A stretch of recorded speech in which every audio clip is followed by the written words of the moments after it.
dat een kandidaat ook voldoet. Misschien dat een hoop kost aan, por ejemplo, nemen we een voorbeeld. Nós estamos exigindo gente que está presidente novo, mas se bem mínimo para 5 anos. Para Kiko, pastor, se vou bem em 2 anos, nós vamos começar de novo que procedura depois de 1 ano. Então, nós põe 5 anos mínimo, então com possibilidade para vai ter 10 anos. Isso é o máximo que vai. Nós vamos conversar amplo, mais amplo mesmo com o meneer Domhoff. Nós temos huiswerk para assim, e nós retratar para nós se é tal presidente tem tal problema com a abolo solucionar. Então ela traz stuk mais impressionante mesmo. Nós passa dia inteiro dia com ele na nota stelle pergunta, ela é tough time.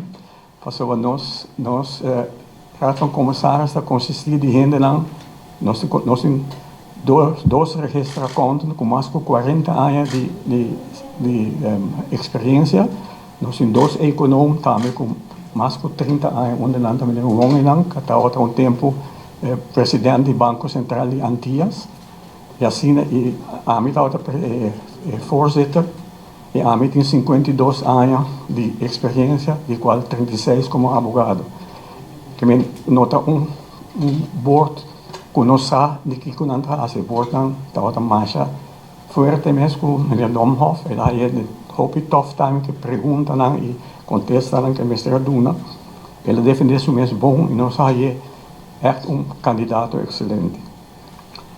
Raad van Commissarissen depois com o meneer Domhoff vai, nós não diz nada sobre dilante, ela vai nós se reunir e unanimamente Raad vai de acordo para ele como candidato para virar presidente. E ainda que assessorarmos, o meneer também vai full de acordo com nós. E também está tendo de conversação. Conforme a lei de banco, nós mandamos 3 candidatos para ministro, do qual nós dizemos que nós é promessa, é algo que é promessa, não está, é que também segundo nós. Depois tem a procedura na veiligheidsdienst.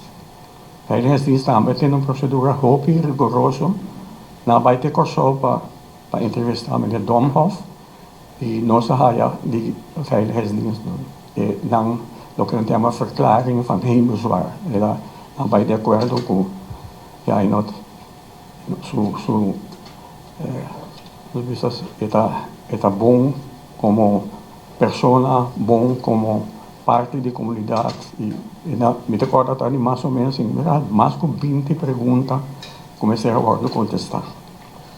Anyhow, não vai de acordo, então nós mandamos a candidatura para ministra, então ministra terceira de ministra, então ministra também vai de acordo, então prometo que sei ministra também está tem duas conversações com o meneer Domhoff e com na doso para quem é 13 e também vai full de acordo com o candidato.